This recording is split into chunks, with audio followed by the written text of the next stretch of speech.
பிடிப்புள்ளா பாருங்க.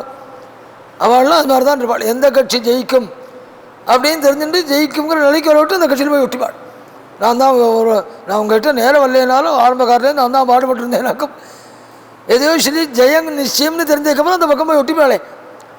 அது மாதிரி ராமன் இனிமே வதம் பண்ணிவிடுவான்கிற நிலைக்கு வந்த உடனே அங்கேருந்து தேரை கொடுத்தமிச்சான் மாதலியோடும். அந்த தேரில் இருந்து சுவாமி யுத்தம் பண்ணினாள். யுத்தம் பண்ணினா பான பிரயோகம் பண்ணுவாள். பான பிரயோகம் பண்ணினா ராவணன் கை தருத்து கீழே தள்ளும் இந்த பானம். சரி, தேவதையெல்லாம் கூட புஷ்பம் சமரிச்சிடுவாள். ராவணன் வதமாகிடுச்சு நினச்சிப்பாள். மறுபடியும் மேலே வந்து பானம் விழும். என்னன்னு பார்த்தா அதே ராவணன் உட்காந்துப்பனான் அங்கே. ஏவம் ஏகசதம் சின்னம் சிரசாம் துல்யவர்ச்சசாம். 101 தடவை அது மாதிரி தலையறுத்து தள்ளுவாள். மறுபடியும் தல் முளைக்குமா. அப்படி நடந்துட்டு இருந்தது. சிரசாம் துல்யவர்ச்சசாம்னார் வால்மீகி. ஒவ்வொரு தலை வர்ற போதும் ஒரே மாதிரி பலத்தோடு வந்தானாம். ஏன் தெரியுமோ? சில போது கொஞ்சம் 2ஆம் தடவை 3ஆம் தடவைனா பலம் குறையும். விவசாயிகள் சொல்வாள், அந்த தோட்டங்கள் போடுற மிளகா தோட்டம் போடுறவன் இருக்கான் பாருங்க. முதல் தடவை மிளகாய் பறித்து எடுத்துருவான். 2ஆம் தடவை மறுகளக்காய் சொல்வான். முதல் தடவை கிடைச்ச மாதிரி 2ஆம் தடவை கிடைக்காது. முதல் தடவை உள்ள ருச்சி மாதிரி அடுத்ததில் இருக்காது. 2ஆம் தடவை கான்னு சொல்லுன்னு சொல்லும் போதே அது மாதிரி முதல் தலையில் இருந்த மாதிரி 2ஆம் தலையில் பல குறைச்சல் நினச்சுடாதே. சிரசாம் துல்யவர்ச்சசாம். முதல்ல எப்படி பராக்கிரமத்தோடு இருந்தாலும் அதே பராக்கிரமத்தோடு 101 தடவை இருந்தாராம். சுவாமிக்கே ஆச்சரியமாக இருந்தது. மாரீச்சோ நிகதோ யைஸ்து கரோ யைஸ்து சதூஷணா. இந்த பானத்தை வச்சுட்டு எவ்வளோ ராட்சதாளனை கிரகிச்சிருக்கேன். மாரீச்சன் போன்றவாளையும் கரன் போன்றவாளையும் அனாயாசமாக நிகிரகிச்ச இந்த பானம் இந்த ராவணன்கிட்ட வேலை செய்ய மாட்டேங்கிறதே, ஆச்சரியமாக இருக்கேன்னு ராமனே ஆச்சரியப்பட்டானாம். அந்த நிலையில் தேரோட்டியான மாதலி, அதனால தான் இந்திரன் தேரை கொடுத்து அனுப்பிச்சான். இந்திராதி தேவதைகள் ராவணனுக்கு மாரக்க லக்னம் போட்டு கொடுத்துருக்காளாம். ஜனன லக்னம்னு எப்படி சொல்கிறோமோ அது மாதிரி ஒவ்வொருத்தருக்கும் மாரக லக்னம்னு உண்டு. ஜனனம் இந்த நேரத்துலேருந்து இந்த நேரத்துக்குள்ளே பிறக்கணும்னு ஜனன லக்னம் இருக்கே. அது மாதிரி மாரக லக்னம்னா இந்த நேரத்துலேருந்து இந்த நேரத்துக்குள்ளே பிரியணும், உயிர் பிரியணும் அப்படின்னு ஒவ்வொருத்தருக்கும் லக்னம் போட்டு கொடுத்துருக்கான். சுவாமி சந்தேகம் இல்லை. நமக்கு தெரியலையே, அதனால் அழகாக ஆனந்தமாக சந்தோஷமாக சுற்றின்னு இருக்கோம். அது ஒன்றி தெரிஞ்சுருத்துல பல பேர் குலுக்கி எழுதிட்டு போன 24 மணி நேரமும் பகவான் அதை மறைச்சி வச்சிருக்கான் மாரக லக்னத்தை. ஸோ அந்த இந்திரன் அந்த மாரக லக்னம் குறித்து கொடுத்துருக்கான். நாம் ராவணனுக்கு தான் மாரக லக்னம். அது வர்ற போது நனவுபடுத்து அந்த மாரக லக்னத்தை ஒண்டி அவன் தப்பிச்சுட்டானா அப்புறம் மறுபடியும் 100 கல்பமாக கல்பாயுசு இருக்க ஆரம்பிச்சிருவான். அந்த மாரக லக்னம் வந்தவுடனே நனவுபடுத்துன்னு சொல்லி அமைச்சிருந்தான் மாதிரிகிட்ட. அந்த மாரக லக்னம் வந்த உடனே மாதலை நனவுபடுத்தினான். ராமானாள் ராவணனுக்கு பிரம்மாஸ்திரத்தாலன்னா வதம், என்னவோ தளர்றேளே பிரம்மாஸ்திரத்தினாலன்னா வதம் நாள். அதை கேட்டோன்னா சுவாமி பிரம்மாஸ்திரம் பிரயோகம் பண்ணினானாம். அந்த பிரம்மாஸ்திரம் எப்படி கிளம்பித்து தெரியுமானாள்? அந்த பிரம்மாஸ்திரம் கிளம்பும்போது எஸ்ய வாஜேஷு பவனஹா ஃபலே பாவக பாஸ்கரௌ ஷரீரமாகாசமயம் கௌரவே மேரு மந்தரௌ. அந்த மந்திரத்தை சொல்லி அந்த பாடத்தை விட்ட உடனே அதனுடைய வால் பகுதி இருக்கு, அதில் வாயு பகவான் தெரிஞ்சானாம். எஸ்ய வாஜேஷு பவனஹா ஃபலே பாவக பாஸ்கரௌ. அந்த முன்பகுதி இருக்கே, அதில் ஒரு பக்கத்தில் அக்னியும் ஒரு பக்கத்தில் சூரியனும் தெரிகிறானாம். ஃபலே பாவக பாஸ்கரௌ ஷரீரமாகாசமயம். அந்த சரீரம் இருக்கே உடல் நடுப்பகுதி, அதில் ஆகாச தேவதை தெரிகிறாளாம். கௌரவே மேரு மந்தரௌ. அந்த வெயிட்டு, கௌரவம்னா வெயிட்டுன்னு அர்த்தம். அந்த வெயிட் இருக்கே பாரம், அதில் மேருமலையோ மந்திரமலையோன்னு தோன்றதாம் அந்த பானம். அப்படி கிளம்பியது. ராவணஸ்ய ஹரன் பிராணானி விவேஷதரணி தலம். ராவணனுடைய ஹிருதயத்தில் புகுந்து முதுகால கிளம்பி பூமிக்குள்ளே போய்த்தான். ராவணன் அவன் ரத்தத்தை கக்கிண்டு அப்படியே கீழே விழுந்தான். தேர்லேருந்து பூமிக்குள்ளே போயிடுத்துன்னு சொன்னாள் வால்மீகி. அவளான்னு சொன்னாள். காளிதாசன் பூமிக்குள்ளே ஏன் போச்சு தெரியுமான்னு அவனாக ஒரு கற்பனை பண்ணினான். மேதாவியோ பூமிக்கு எதிர பொதுவாக ராமனுடைய பானங்கள்லாம் காரியம் முடிஞ்சால் ராமன்கிட்ட திரும்பி வந்துடும். அப்படி தான் சொல்லப்பட்டிருக்கு எல்லா பானத்தையும். இது ஒண்டி பூமிக்குள்ளே போச்சுன்னு சொன்னாள். காளிதாசன் சொன்னான், பூமிக்குள்ளே எதற்காக போச்சு தெரியுமா?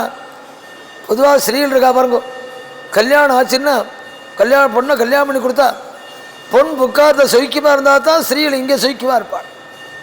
இல்லைன்னு அந்த புருஷன் படுத்து வைக்கிறோன்னா இருந்தா தீபாவளி அன்னைக்கு இந்த அம்மா இங்கே வருத்தப்பட்டுருப்பாள்.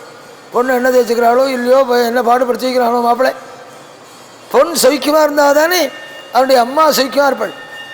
அது மாதிரி பூமி தேவி அதுவரை கண்ணங்கண்ணீருமாய் வருத்தப்பட்டு இருந்தாளாம். ஏன்னா பூமியுடைய பொண்ணோன்னு சீதை அவள் அசோகவனத்தில் லங்கையில் இருந்துட்டு வருத்தப்பட்டு துக்கத்தோடு இருக்கிற போது தன் பொண்ணு இப்படி துக்கத்தோடு இருக்காளேன்னு பூமி தேவி வருத்தப்பட்டு இருந்தாளாம். ராமனுடைய பானமோன்னும் 2 காரியத்தையும் முடிச்சுக்கின்னு அவன் ராவணனை வதம் பண்ணிட்டு பூமிக்கும் போய் பட்டாபிஷேகம் சொல்லிட்டு வந்துட்டான்.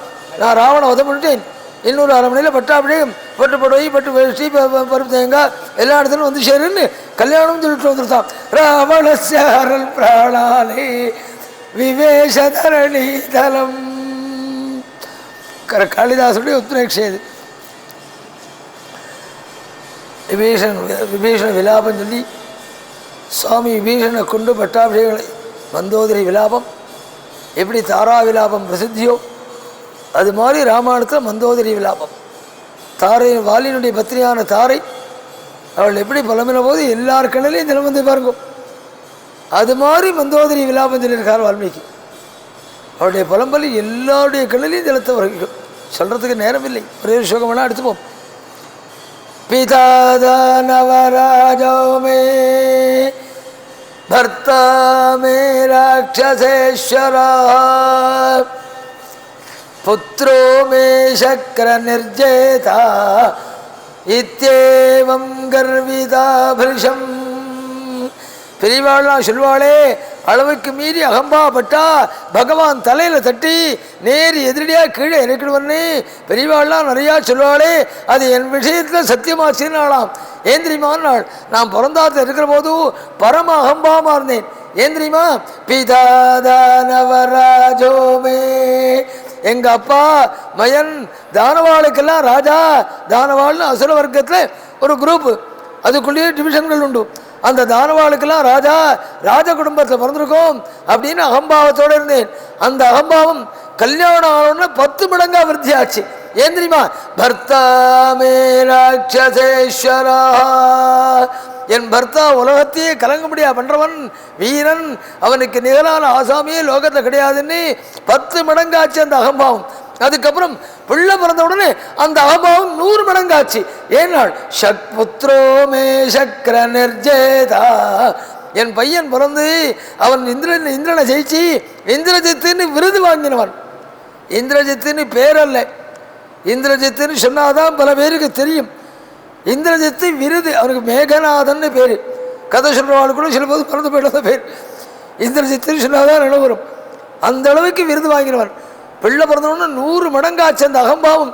அகம்பாவப்பட்டா பகவான் தட்டி விட்டுன்னு சொல்லாலே, அது என் விஷயத்தில் சத்தியமாயிடுத்தேன்னு புலம்பினாள் அவள். பல சோகங்களால் மந்தோதரி விலாபம் சொல்லி சுவாமி என்ன பண்ணால், விபீஷனை கொண்டு ராவணனுக்கு பண்ண வேண்டிய காரியங்கள் பண்ண சொல்லட்டும், லட்சணனை கொண்டு எந்த பட்டாபிஷேகம் பண்ணியோ அதை மறுபடியும் உறுதியாக்கிட்டுவான்னு சொல்லி. ஏன்னா யுத்தத்தில் மரணம் அடைஞ்சால் தீட்டு கிடையாது. அதனால் விபீஷனுக்கு உடனே பட்டாபிஷேகம் பண்ண வச்சுக்க சொல்லிட்டு ஆஞ்சநேயனை கூப்பிட்டு சீதைக்கு போய் மங்களமான சமாதாரத்தை சொல்லும். ஆஞ்சநேயன் இங்கேருந்து போய் ஆரம்பிக்கிற போதே என் பிரபு சேமத்தோடையும் ராமாதியும் சுக்ரீவாதியோடையும் சேமத்தோடு இருக்காள். முதல்ல அதை சொல்லிட்டு ராவண வதம் ஆயிடுச்சு. அப்புறம் சொன்னார் ராவண வதம் ஆயிடுச்சுன்னு சொன்ன உடனே எல்லாம் பக்கத்தில் தடிக்கம்பு வச்சுன்னு சீதையை மிரட்டுன்னு இருந்தேன். அந்த ராட்சியெல்லாம் அப்படியே தகச்சு போய் நின்றுடுத்தான். மேலே என்ன நடக்க போகிறதும் தெரியலையேன்னுட்டும். ஆர்திராபராதா கிருதாக நான் அம்மா எங்களை காப்பாற்றணும்னு சீதையோட பிரார்த்திக்க கூட தெரியல இந்த ராட்சசிகளுக்கு. இங்கேருந்து போய் ராவணவதம் ஆயிடுச்சுன்னு அதையும் சொன்னான். சொன்னுடனே பூரிச்சு போய் பாராட்டினாள் சீதை. இதை கொடுத்து பழக்கமுள்ள குடும்பம் ஒன்றும், கொடுத்து பழக்கமுள்ள குடும்பத்துக்கு கொடுக்க முடியாத ஒரு சூழ்நிலை இருந்தால் பொறுத்துக்க முடியாது. ராஜ குடும்பத்தில் சந்தோஷமான சமாதானம் யாராவது சொன்னால்னா கையில் இருக்கிற எதையாவது ப்ரெசன்டேஷன் பண்ணுற வழக்கம். ஆனால் சீதைகிட்ட ஒன்றுமே இல்லையே, அதனால் எதை ப்ரெசன்டேஷன் பண்ணுறது? அதனால் என்ன சொன்னாலும் ஹிரண்யம்பா சுவர்ணம்பா ரத்னானி விவிதானிஜா. ஆஞ்சநேயானால் இந்த மங்களமான சமாதானம் சொன்னதுக்கு உனக்கு சொர்ணத்தை பாரம் பாரமாக அள்ளி கொடுக்கணும். ஹிரண்யம் வா சுவர்ணம் வா. இந்த ஸ்லோகத்தில் ஹிரண்யம் வா சுவர்ணம் ரெண்டுமே சொர்ணத்துக்கு பேருன்னு தோணும். ஹிரண்யம் வா சுவர்ணம் வா ரெண்டு விதமாக அர்த்தம் பண்ணியிருக்காள். நகைகள் பண்ணுற போது கொஞ்சம் அசத்தனம் கலக்கிறோமே, செப்பு கலக்கிறோமே, அதுக்கு சொர்ணம்னும் அந்த அசத்தம்சம் கலைக்காத போதிக்கு ஹிரண்யம்னு அர்த்தம் பண்ணியிருக்காள். சில பேர் வெள்ளின்னும் பவுன்னும் அர்த்தம் பண்ணியிருக்காள். ஹிரண்யம் வா சுவர்ணம் வா. சுவர்ணம்ங்கிற சொல்லுக்கு வெள்ளின்னும் அர்த்தம் சில இடத்துல பண்ணப்பட்டிருக்கு. சாஸ்திரங்களில் வேதங்களில் சுவர்ணம்ங்கிற சப்தம் வெள்ளியை குறிப்பிடப்பட்டிருக்கு 2 இடங்களில். ஹிரண்யம் வா சுவர்ணம் வா ரத்னானி விவிதானி ச. உனக்கு ரத்னங்களை மூட்டை மூட்டையாக அள்ளி கொடுத்தாலும் நீ சொல்கிற பதில், நீ சொன்ன இந்த சமாதானத்துக்கு பதில் கிடையாதுடா. ஆனால் என்கிட்ட கொடுக்க ஒன்றுமே இல்லாமல் போயிடுச்சேடா ஆஞ்சநேயான் நாள். இதுக்கு ஆஞ்சநேயன் என்ன பதில் சொல்லலாம் தெரியுமோ? அப்படின்னா பதில் சொல்லணும். இல்லை நாம இருந்தால் என்ன சொல்லுவோம் சொல்லுங்க, நீங்கள் ஏதோ நீ கொடுத்து நீங்கள் பண்ணதுக்கு இது பண்ணாலும் பதிலாகாது, உங்களுக்கு செய்யறது என்கிட்ட ஒன்றுமே இல்லை அப்படின்னு சொல்லலாம். உடனே நாம் என்ன பண்ணுவோம் தெரியும், நாமும் சேர்ந்து புலம்ப ஆரம்பிச்சிடும். அது என் தலையில் எழுத்து சார், எனக்கு யாராவது செய்யணும்னு சாப்பிட மணி பரிசில் பலம் இருக்காது அப்படின்னு சேர்ந்து புலம்ப ஆரம்பிச்சிடுவோம். ஆஞ்சநேயன் அப்படி சொல்லுவேண்ணா, அம்மா நாள் உங்கள் வாக்காலே எது கொடுத்தாலும் பதிலாகாதுன்னு சொன்னேன், இதுவே 3 லோகத்தையும் எனக்கு கொடுத்தா மாதிரி தானேன்னு சொன்னாங்க ஆஞ்சநேயன். திரைலோக்கியா துஷிஷதே. இந்த சப்தமே 3 லோகத்தை பட்டாபடியே விட்டுச்சா மாதிரி தானே, இதுக்கு மேலே இன்னொன்று நீங்கள் கொடுக்கணுமான ஆஞ்சநேயன் இப்படின்னா பேச தெரியணும். மேதாவிலாசம் வாக்கில் வரணும். அதான் மேதாவிலாசத்தின் அடையாளம். உடனே ஆஞ்சநேயன் சொன்னார், அம்மா நான் 10 நாளாக இந்த 10 மாதமாக இந்த ராட்சியெல்லாம் கூட ஆஹான்னு மிரட்டின்னு இருந்தேன். அதெல்லாம் நான் ஒரு காரியம் இல்லாமல் நினைக்கிறேன். வாழால் ஷர்ட்டி உங்கள் சனியில் அப்படியே கணபதிக்கு சதுர்த்தங்கா போடுவேன், அது மாதிரி போட்டுடலாம்னு நினைக்கிறேன், கொஞ்சம் அனுமதி கொடுக்கணும். நாள் அந்த ராட்சியலுக்கு அம்மா எங்களை காப்பாற்றுக்கோன்னு கெஞ்ச கூட தெரியல. சீதை ராஜதர்மம் தெரிஞ்சவளும் ஆஞ்சநேயோ அந்த கோபத்தை அந்த வேலைக்காராள்கிட்ட காட்டாதேடா நாள். ஏந்திரிமான் நாள் ராஜாக்களுடைய உத்தரவை ராஜ சேவக்கால் செய்கிறாள். அந்த கோபத்தை ராஜாக்கள்கிட்ட காட்டணுமே தவிர ராஜ சேவக்கால்கிட்ட காட்டலாமா? அதனால நீ அன்னை பணம் கொடுத்தவன் கத்த சொன்னான்னு கத்தித்து இப்போ சொல்ல கத்த சொல்ல பார்த்துருவோம் நாள். அதுக்கு உண்மையாக நான் ராவணனுடைய அந்த புறத்துக்குள்ளே வரணும்னு எண்ணம் கிடையாதுடா, பணம் கொடுத்து கத்த சொன்னான்னு கத்தித்து அவ்வளோதான். அதனால் இந்த கோபத்தை அங்கே காட்டணுமே தவிர இங்கே காட்டப்படாதுடா. இல்லை சில பேர் பார்த்தா கொடியை பிடிச்சிட்டு ஒழியேன்னு அதில் 2 கூட்டம் மயில் கணக்காக போயின்னு இருப்பான். அதில் ஒரு பயிரை கூப்பிட்டு யாரா ஒழியணும்னு கேட்டுன்னு வந்து சொல்கிறேன் மேனவன். அவருக்கு யார் ஒழிஞ்சாலும் நேற்று அந்த கூட்டத்தை கத்திருப்பேன், இந்த கூட்டத்தை கத்துறான். பணம் கொடுத்துருவான் கத்த சொல்கிறான்னு கத்துறது அவ்வளோதானே. அந்த கோபதாபத்தை அவள்கிட்ட காட்டப்படாதலாம் சொல்லி விபீஷன் பட்டாபிடியானோன்னு ராமன் வந்து நமஸ்காரம் பண்ணினான். சுவாமி என்ன சொன்னாள், சீதையை மங்களஸ்தானம்னா எண்ணெய் தேய்ச்சி ஸ்நானம் பண்ணுறது மங்களஸ்தானம் பேர். அந்த நாளில் எண்ணெய் தேய்ச்சி ஸ்நானம் பண்ணுறது ஒரு அவசியமான ஒரு காரியமாக இருந்தது. யாராவது பெரியவாள் அதிதிகள் வந்தால் கூட அந்த நாளில் எண்ணெய் கொடுத்து எண்ணெய் தேய்ச்சக்கூடிய நாளாக இருந்தால் புதன்கிழமை, திங்கட்கிழமை, சனிக்கிழமை இந்த தினங்கள்லாம் எண்ணெய் தேய்ச்சிக்கிறது சனிக்கிழமை நிச்சயமாக எடுத்துருக்கு. இந்த 2ஐயும் 2வது தரமாக எடுத்துக்கப்பட்டிருக்கு. இதெல்லாம் எண்ணெய் தேய்ச்சிக்கிறது முக்கியமான காலமாக. அந்தமான காலங்களில் யாராவது வந்தால் எண்ணெய் தேய்ச்சிக்க சொல்லுவாள். அந்த நாளில் எண்ணெய் தேய்ச்சின்னா அவளை கங்கா ஸ்நானம் பண்ணி வச்ச புண்ணியம் அப்படின்னு சொல்லப்பட்டிருக்கு. யாராவது அதிதிகள் ஆற்றுல வந்து அவளுக்கு எண்ணெய் தேய்ச்சிக்க அனுமதி கொடுத்து எண்ணெய் தேய்ச்சிக்கிறது வேண்டிய பண்ணி கொடுத்தா அவளை கங்கா ஸ்நானம் பண்ணுறதுக்கு அனுப்பிச்சி வச்சு கங்கா ஸ்நானம் பண்ண முடியாது அப்படின்னா நம்ம குடும்பத்துக்கு என்ன புண்ணியம் உண்டோ அந்த புண்ணியம் உண்டா. அதனால அப்படி எல்லாம் தர்ம சூக்ஷ்ம தர்மமாக வரலாம் பெரியவாள்லாம் பண்ணுவாள். அது மாதிரி துவாதச பிராமண போதனம் இருக்கு பாருங்க. நல்ல வேதாத்தியனம் பண்ணி அனுஷ்டானம் பண்ணிட்டு இது மாதிரி இருக்கிற பெரியவாள் இருக்காளே 12 பேரை காலம் போதனம் பண்ணி வச்சா அது சாஸ்திர போதனம் பண்ணின புண்ணியம் சொல்லப்பட்டிருக்கு.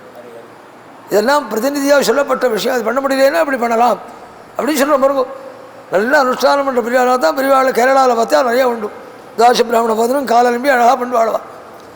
காலம்பி முறையோட கேசவாதிகளாக நாமாவை சொல்லி வலிச்சு பாத பிரச்சாரணம் பண்ணி தன்னால் முடிஞ்ச வஸ்திரங்கள் உபதாரங்கள் பண்ணி அவன் நியமாக அனுஷ்டானம் பண்ணுறவாளாக இருக்கணும். அந்த மாதிரி உள்ள பெரியவாளில் 12 பேருக்கு அழகாக ஆதித்யம் பண்ணி வச்சா சாஸ்திர போதனம் பண்ண புண்ணியம். இதெல்லாம் சூக்ஷ்ம தர்மம் சொல்வாள். ரகசியம் சின்னதாக சின்ன முறையில் பண்ணி பெரிய புண்ணியத்தை அடையிறது. இப்போ எண்ணெய் தேய்ச்சிக்கிறதே அவசியம் இல்லைங்கிறான். அதான் அதிசயமான ஒரு விஷயம். எண்ணெய் தேய்ச்சிக்கிறது போனதுனால்தான் பலவிதமான வியாதிகள் வர ஆரம்பிச்சுடுது தேசத்தில். எண்ணெய் தேய்ச்சிக்கிறது இருக்கிற வரை பரிபூர்ண ஆரோக்கியத்தோடு இருந்தோமானுங்கோ. அதை முதல்ல எல்லாருமா சேர்ந்து நிறுத்தினான். ஏன்னா அவள் தொழில் நடக்கணும், அதுக்காக எனக்கு தெரியாது. ஆக மொத்தம் எண்ணெய் தேய்ச்சிக்கிறதுங்கிறது ரொம்ப அவசியமான ஒரு விஷயம். பல பேர் ஆரோக்கியத்தை இழந்ததுக்கு அதான். இதில் என்ன அதிசயம்னு கேளுங்கோ. டாக்டர்கிட்ட முதல் நாள் அன்றைக்கி நான் நாளைக்கு எண்ணெய் தேய்ச்சிக்கலாம்னு நினச்சிட்டு இருக்கேன்னு சொன்னால், இதெல்லாம் பைத்தியக்காரன் சார், எண்ணெய் எல்லாம் நம்ம தோல் எப்படி அமைஞ்சிருக்கு தெரியுமா, உள்ளே இருக்கிறத வெளியில் அனுப்புமே தவிர வெளியில் வைக்கிறத உள்ளே போய் சேராது, அப்படி அமைஞ்சிருக்காக்கும் தோல், எல்லாம் எண்ணெய் தேய்ச்சிக்கலாம் வேஸ்ட்டு அப்படின்னு சொல்லுவார் டாக்டர். சரின்னு எண்ணெய் தேய்ச்சிக்கிறதுன்னு எடுத்துருவோம். 2 நாள் கழிச்சு அதே டாக்டர்கிட்ட போய் உள்ள நரம்பு சுழுக்காக இருக்குது டாக்டர்னு சொன்னால், நான் ஒரு கிளம்பு கொடுக்குறேன், அதை தடவுங்கோ, அது உள்ளே போய் சரியாக க்ளீன் பண்ணிவிடும், அப்போ ஒன்று அவரது ஒன்று உள்ளே போகும்னு சொல்லுவார். எவ்வளோ ஆச்சரியம், எவ்வளோ பைத்தியக்காரத்தில் எதுன்னு வரணும். டிவியில் மட்டும் காட்டினா உள்ளே போய் வேலை செய்கிற மாதிரி நாம் ஆயுர்வேதத்தை சொன்ன எண்ணெயை தெளிவுண்டா உள்ளே போகாதான், அவள் கொடுக்குற கழுப்பு தெளிவுண்டா உண்டு உள்ளே போகுமா. இதை நம்பின்னு இருக்கோம் பாருங்க. இதை விட பைத்தியக்காரத்தில் ஒன்று உண்டா? அப்படிதான் பண்ணிட்டு இருக்கோம். மங்களஸ்நானம் நல்ல காலங்களில் அவசியம் பண்ண வேண்டிய ஒரு விஷயம். அதுவும் ஸ்திரீகள் அவசியம் பண்ணிக்கணும்னு சொல்லப்பட்டிருக்கு. ஸ்திரீகளுக்கு மங்கள ஸ்லோகமே மங்கள சப்தமே வாட்டாலும் பெரும்பாலும் பொருந்தும். வெள்ளிக்கிழமை போன்ற காலங்களில் ஸ்திரீகள் மங்களஸ்நானம் பண்ணணும்னே சொல்லப்பட்டிருக்கு. அதெல்லாம் இல்லாமல் எடுத்து பாருங்க. அதனால தான் குடும்பத்தில் எவ்வளோ ஐஸ்வர்யம் இருந்தாலும் சந்தோஷம், திருப்தி, ஒரு பூரிப்பு எதெல்லாம் கொடுக்குமோ அந்த காரியத்தில் எழுந்துட்டனால பணம் இருக்குது, பதவி இருக்குது, வாசலில் கார் இருக்குது, பியூன் இருக்கா. ஆனால் என்ன இருக்கணுமோ அது இல்லை, திருப்தி இல்லை, பூரிப்பு இல்லை, பிரேமை இல்லை, அந்யோன்யமான அன்பு இல்லை, அதெல்லாம் இல்லாமல் போயிடுத்து. மங்களஸ்நானம் எல்லாருக்குமே அவசியம், அது ஸ்ரீகளுக்கு ரொம்ப அவசியம். சுவாமி என்ன சொன்னா தெரியுமோ, சீதையை மங்களஸ்நானம் பண்ணி அழைச்சிட்டு வர சொல்லுவோம். எண்ணெய் தேய்ச்சி ஸ்நானம் பண்ணி வச்சு அழைச்சிடுவார் நாள். ஆபரணங்களாம் சுட்டிக்க சொல்லி அலங்காரம் பண்ணிக்க சொல்லி அழைச்சிடுவான்னு சொன்னாள். இங்கேருந்து ஆஞ்சநேயர் விபீஷன் போய் சீதையிட்டு சொன்னான், உங்களை மங்களஸ்நானம் பண்ணி வைக்க சொல்லி அழைக்க சொல்லியிருக்காள், அதுக்கு வேண்டிய ஏற்பாடெல்லாம் பண்ணியிருக்கேன், நீங்கள் வந்து மங்களஸ்நானம் பண்ணிவிட்டு ராமன் வந்து பார்க்கணும் நாள். சீதை சொன்னால், அஸ்நாதா திருஷ்டு விச்சாமி, நான் இப்படியே போய் ராமனை பார்க்கணும்னு நினைக்கிறேன். விபீஷன் சொன்னான், என்கிட்ட ராமன் இப்படி சொல்லியிருக்கான், உங்களை மங்களஸ்நானம் பண்ணி அழைச்சிட சொல்லி சொல்லியிருக்கான் நாள். ராமன் சொல்லி பர்த்தா சொல்லியிருக்காருன்னா சரின்னு விட்டார். அவர் கிடக்கார், அவர் தான் சொல்லிட்டு இருப்பார் அப்படின்னு. இப்படி இந்த நாள் மாதிரிலாம் பேச தெரியாது சுவாமி சீதைக்கு. அவருக்கு வேலை கிடையாது, அப்படி தான் சொல்லிட்டு இருப்பார். நீ பிஷாபரு, நீ சொல்லவே இல்லையே சொல்லிவிடு, என்கிட்ட மறந்து போயிடுச்சுன்னு சொல்லிவிடும் அப்படின்னு வழி வேறு சொல்லிக் கொடுப்பாள். ராமன் சொல்லியிருக்காருன்னா சரின்னு அங்கீகரிச்சுட்டாள். பகவான் எதனால் அப்படி சொன்னான் இல்லை, சீதையை அப்படியே எப்படி இருக்காள்னு பார்க்கணுங்கிற எண்ணம் ராமனுக்கும் உண்டு. இல்லாமல் இருந்திருக்குவான்னு எப்படி இருந்திருக்காள் எங்கேயும் பார்க்கணும் மட்டும். ஆனாலும் மங்களஸ்நானம் பண்ண சொல்லி அழைத்து வச்சுனாலாம். தர்மத்தில் ஈடுபாடு உள்ளவன் இல்லையா பிரபு, அவனுக்கு என்ன தோணித்துனாள், இத்தனை நாள் 10 மாதமாக சீதையை லங்கையில் அழுது லங்கை சாம்பலாக போயிடுத்து, ஒரு தடவை மங்களஸ்நானம் பண்ணி குளிர்ந்த பார்வையோடு லங்கையை பார்த்துட்டு வரட்டும். மகாலட்சுமியுடைய பார்வை விழுந்தால் தான் ஐஸ்வர்யம் பொங்கும், க்ஷேமங்கள் கிடைக்கும். இனிமேல் பக்தனுடைய ராஜ்யம் அப்படியே எரியலா மாதிரி விட்டுட்டு வந்துடக்கூடாது. அதனால் மங்களமான பார்வையை பார்த்து க்ஷேமத்தை கொடுத்துட்டு வரணும் மகாலட்சுமி அப்படின்னு பகவானுடைய எண்ணம்.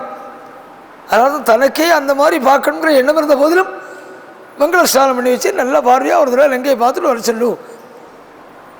எவ்வளோ தர்மத்தில் ஈடுபாடு இருக்கணும் திருமலை, எதிராளி க்ஷேமத்தில் எவ்வளோ விசுவாசம் இருக்கணும். பக்தனுக்கு ராஜ்யத்தை கொடுத்ததோடையா மட்டும் பகவான் நிறுத்தினான். அந்த ராஜ்யம் போகபோக்கியத்தோடையும் ஐஸ்வர்யத்தோடையும் விசேஷத்தோடையும் க்ஷேமத்தோடையும் இருக்கணும், அதுக்குள்ள மார்க்கத்தையும் கற்பிக்கணும்னு சொல்லி சுவாமி சீதையை மங்களஸ்நானம் பண்ணி வைக்க சொல்லி அழகாக இதில் பல்லக்கில் அழைச்சிட்டு வந்தாள். ராஜஸ்திரீயில் 3 பல்லக்கில் அழைச்சிட்டு வர வழக்கம். அது மாதிரி வீட்டில் 3 பல்லக்கில் அழைச்சிட்டு வந்தான். குரங்குகள்லாம் என்ன பண்ணிச்சு, யுத்தத்துக்குன்னு 1 மாதம் வந்து யுத்தம் பண்ணியிருக்கு, அதுக்கெல்லாம் சீதையை பார்க்கணும் எண்ணம் இருக்காதா. அதனால் அந்த பல்லக்கை போய் ஓட்டை போட்டு இப்படி பார்த்து தான் எல்லா 1 குரங்கா 2 குரங்கா ஆயிரக்கணக்கான குரங்கு ஓட்டை போட்டு கதவை வந்து எட்டி பார்க்குறது பாருங்க குரங்கு. இந்த குரங்குகள் எல்லாமே இவ்வளோ சாமர்த்தியம் இருக்கிற போதும் ராமனோட இந்த குரங்குகளுக்கு சாமர்த்தியம் இருக்கிற என்ன சந்தேகம். எல்லாம் ஓட்டம் கிராமங்கள் அதனால உண்டு. கூத்து நடத்துறதுன்னு ஒன்று உண்டு. கிராமங்களில் ஒரு நாடகம் நடத்துவாள். ராத்திரி 9 மணிக்கு ஆரம்பித்தா அப்படியே 4:30 மணி வரை. அங்கே பார்த்தா உள்ளே வேஷம் போட்டுக்கிறா பாருங்க. அங்கே யார் யார் வேஷம் போட்டுக்கிறான்னு பார்த்துக்கணும். கிராமத்து ஜனங்கள் இப்படி ஓட்ட போட்டு அந்த கீத்து முழுக்க ஒன்றும் இல்லாமல் இருப்பாள் 2-3 நாளில். அது மாதிரி எல்லாம் ஓட்ட போட ஆரம்பிச்சுது. விபீஷன் என்ன பண்ணான், போனால் என்ன பண்ணான், தடிக்கப்பை கொடுத்து அடின்னு விட்டான். போலீஸை கூப்பிட்டு அடி வழி பண்ணுன்னு விட்டான்.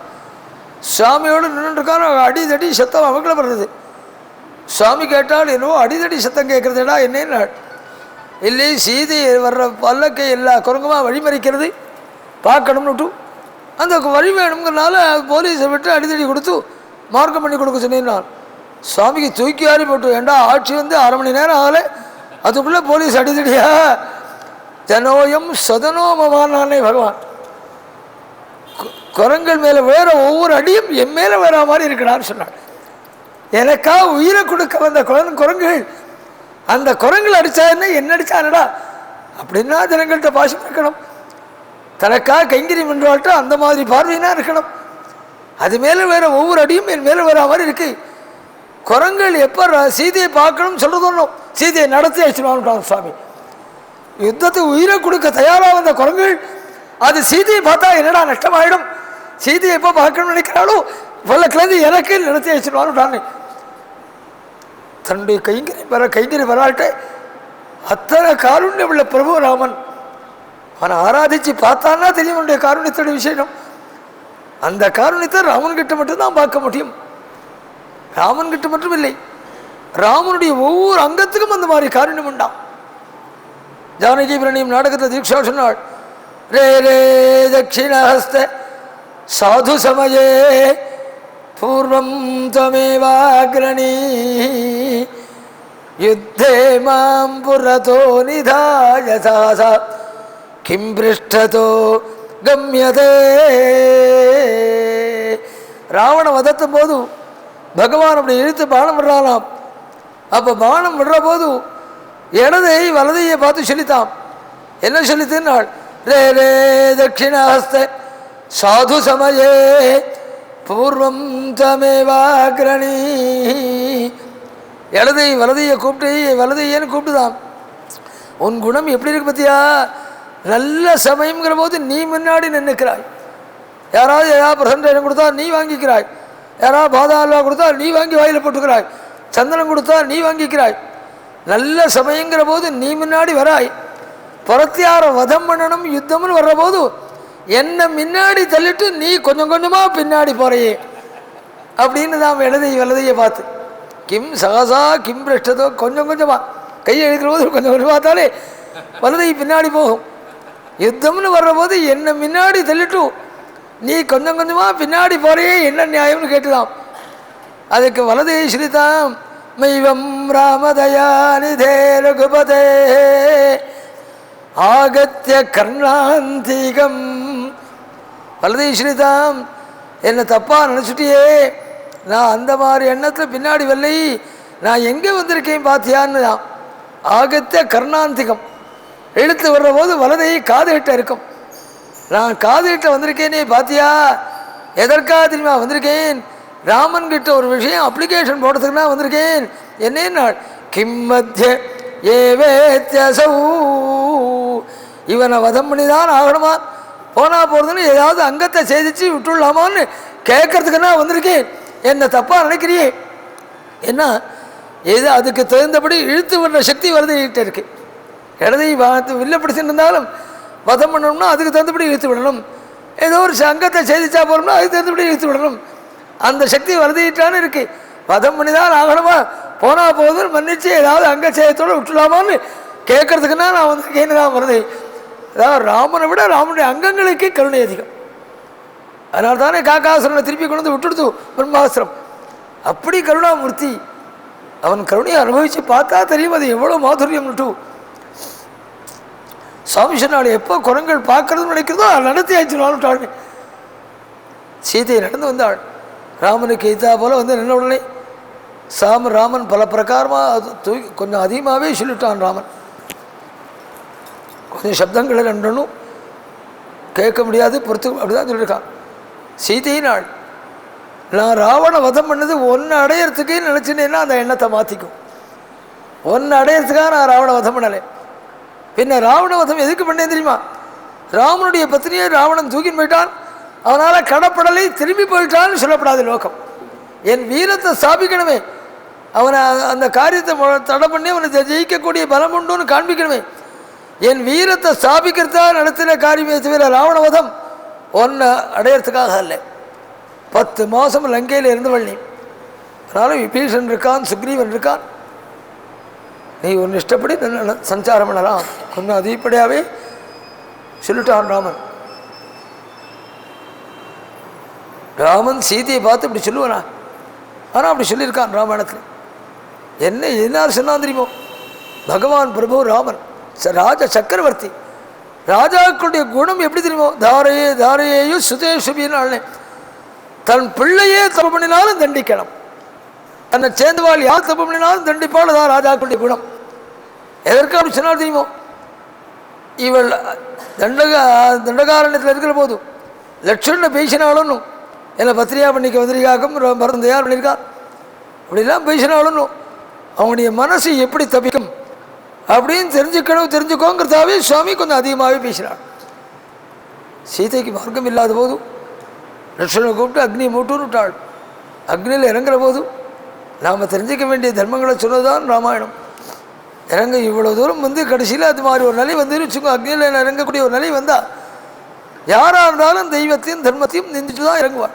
இத்தனை நாள் இவ்வளோ நல்ல காரியம் பண்ணோமே, நிஷ்பலமாக படித்து என்ன தெய்வம் என்ன தர்மம் அப்படி தானே சொல்லணும். ஆனால் சீதை இப்படி சொல்லலை. அக்னியில் இறங்கிறதுக்கு முன்னாடி ஒரு காரியம் பண்ணாலாம். என்ன பண்ணாலும் பிரணம்ய தேவதாப்யஸ்சே பிராமணேப்யஸ்ச மைதிலி. பிரச்சோதயாத்தில் இருக்கிற இந்த ஸ்லோகம். பிரணம்ய தேவதாப்யஸ்சே பிராமணேப்யஸ்ச மைதிலி. இறங்கிறதுக்கு முன்னாடி குலதெய்வமான ரங்கநாதன் போன்ற பல தெய்வங்களை நினைச்சு நமஸ்காரம் பண்ணி அஞ்சலி பண்ணினாலாம். வசிஷ்டாத்தியாச்சாரிகளை நமஸ்காரம் பண்ணினாலாம் மனசாலே. பிராமணேப்யஸ்ச மைதிலி. அந்த நிலையிலையும் குலதெய்வத்தையும் ஆச்சாரியர் நினச்சினாங்கிறாள். அதான் சேஷு கிடைச்சது, க்ஷேமம் கிடைச்சது, மங்களம் கிடைச்சது. அக்னி பகவானே சம்சுத்தின்னு சொல்லி தலையில் நெத்தியில் வச்சிருந்த பொட்டு புஷ்பங்களை கூட எந்த விதமான குறையும் இல்லாமல் ராமன் கிட்ட கொண்டு வந்து அக்னி ஒப்படைச்சான்னு சொல்லி சுவாமி புஷ்பகி விமானத்தை கொண்டு நிறுத்தினான் விபீஷணன். சுவாமி புஷ்பகி விமானத்தில் ஏறிண்டு சுக்ரீவனை பார்த்து, சுக்ரீவா நீ குரங்கெல்லாம் விட்டுண்டு இந்த கிருஷ்ணகிரி போ, விபீஷணா நீ மங்களமாக ராஜ்ய பரிபாலனை பண்ணுன்னு சொல்லிட்டு புஷ்பகி விமானத்தை ஏற ஆரம்பிச்சுட்டாள். சுக்ரீவனுக்கு தூக்கி வாரி போட்டது. ஏடா இவ்வளோ பாடுபட்டிருக்கோம், மரியாதைக்கு பட்டாபிஷேகத்தை வரையா அப்படின்னு ஒரு வார்த்தையோட கேட்கலையே அப்படின்னு ஆச்சரியமாக இருந்தது. சுவாமி பட்டாபிஷேகத்துக்கு வான்னு கூப்பிடலை. ஏன் தெரியுமா? பகவான் பட்டாபிஷேகத்து போகிற மாதிரியே நினச்சிக்கிறேன். பகவான் எண்ணமே இல்லை. பரதனை பார்க்க போகிறோம் எண்ணமே தவிர பட்டாபிஷேகத்துக்கு போகிறோம் நம்ம நினச்சிக்கலை. அதனால் பட்டாபிஷேகம் நிலையிலேயே கூப்பிடலை. ஆனால் அவருக்கு இப்படி தோணுது, சுவாமி கிளம்புறான்னு பட்டாபிஷேகத்துக்கு நம்ம கூப்பிடலேன்னு தோணுது. ஆனால் அந்த கீழ் சொன்ன மாதிரி அறவுரையாக உள்ளவாளுக்கு மனசில் என்ன பண்ணுறோ அந்த எண்ணத்தை திறந்து சொல்லிடுவாள். அதனால் என்ன சொன்னால் ராமான் சுக்ரீவன் நான் ராமா நான் ஒரு காரியம் பண்ணணும்னு நினைக்கிறேன், நானும் அயோத்தியை வரணும்னு நினைக்கிறேன், நான் உன்னோட அயோத்தியை வரணும்னு நினைக்கிறேன். நான் சுவாமி எதுக்குடான் நாள் அயோத்தியில் வந்து 2 காரியம் பண்ணணும். சுக்ரீவனுக்கு என்ன தோணுத்து? ஒரு அவனுடைய புத்திக்கு தந்தபடி தானே யோதனை தோணும். லங்கை அயோத்தி குரங்கு பார்க்காத ஊர் ஒன்றும் இத்தனை போனான். அங்கே இருக்கிற பழங்கள் புஷ்பங்கள் மரங்கள் எல்லாத்தையும் உருவி தின்னு வருஷ கணக்கா ஒன்றும் விளையாமல் பண்ணிடுவோம் அப்படின்னு சுவாமி ஆய்ச்சிரும்ப மாட்டேங்கிறானோ அப்படின்னு தோழித்தான். அதனால் என்ன பண்ணினாள்? ராமா நானும் அயோத்தியை வரலாம்னு நினைக்கிறேன். அயோத்தியில் வந்து 2 காரியம் பண்ணணும். அந்த 2 காரியத்தையும் பண்ணி முடித்த உடனே எங்கள் திரும்பி சுவான் கிரகான் விபதேசுதா எங்கள் கிரகத்தை அவாவாத்து மத்தியான போதத்தையும் எங்கள் வீட்டுக்கு வந்துடுறோம். அந்த 2 காரியம் அயோத்தியில் பண்ணுறதுக்கு அனுமதி கொடுக்கணும்னு அழைச்சிட்டு போகணும் நாள். எந்த 2 காரியம் நாள்? திருஷ்டாத்வாமபிஷேகார்த்ரம் மங்களமான சிம்மாசனத்தில் உட்காந்து வச்சு வசிஷ்டாச்சாரியர் ஒன்று பட்டாபிஷேகம் பண்ணுறாளே, அந்த மங்களமான பட்டாபிஷேகத்தை ஒரு தடவை பார்க்கணும், கண்குளிர பார்க்கணும். 2வது ஒரு நமஸ்காரம் பண்ணணும். நான் சுக்ரீவன் சுவாமி சொன்னால் நமஸ்காரம் பண்ணுறதுக்கு அயோத்தி வரணுமாடா, இங்கேயே பண்ணலாமே நாள். சுக்ரீவன் சொன்னான் நமஸ்காரம் உங்களுக்கு இல்லை, கௌசல்யமபிவா. இப்படி ஒரு புண்ணிய புருஷனை பாரத தேசத்தை கொடுத்தாலே அந்த புண்ணியவதியான கௌசல்யம் நமஸ்காரம் பண்ணணும். கௌசல்யமபிவாத்யஜா. இந்த 2 காரியம் முடித்தோடனே மத்தியானம் போதனத்துக்கு நாங்கள் கிஷ்கிந்தா ஸ்டேட் வந்துடுவோம் நாள். சுவாமி பட்டாபிஷேகத்தை கூப்பிடலே தப்பாக நடத்திட்டான்னு தோணித்து. இது என்ன ஆச்சு, சுக்ரீவன் கேட்டதுனால சுவாமி விபீஷனுக்கு அடிச்சு சான்ஸு. விபீஷனா நீயும் ஏறா பட்டாபிஷேகத்தினாள். விபீஷன் சுக்ரீவன் குரங்கள் இல்லை, அத்தனை குரங்களையும் ஏற்றினாள். அங்கேருந்து கிஷ்கிந்தாபட்டத்துக்கு வந்து அங்கே இருக்கிற வானர பத்திரிகளெல்லாம்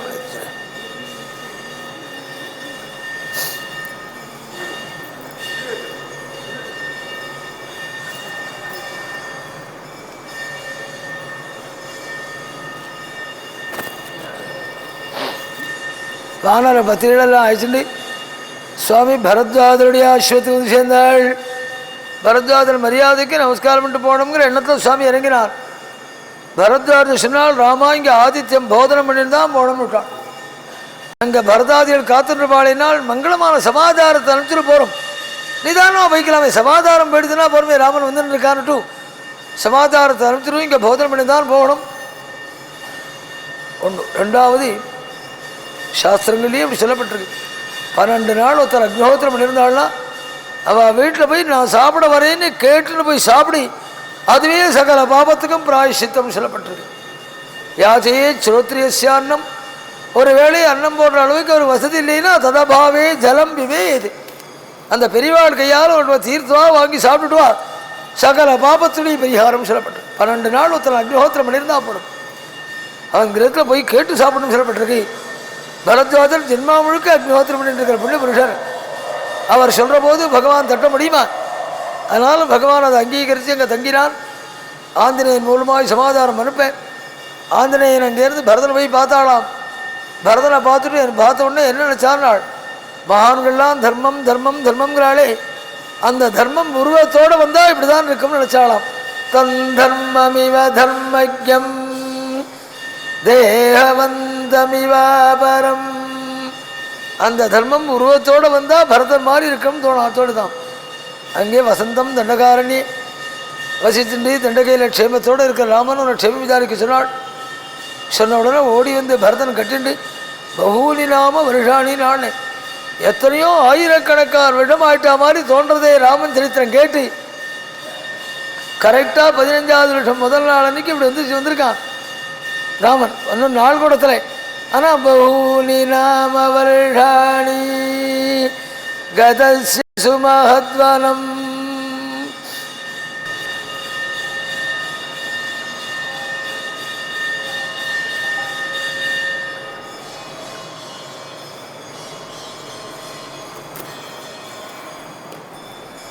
பகூனி நாம வருஷாணி கதஸ்ய சுமஹத்வனம். ராமனை விட்டு பிரிஞ்சு அந்த சப்தமே கேட்டு எவ்வளோ ஆயிரக்கணக்கான வருடம் ஆயிட்டா மாதிரி தோன்றதே.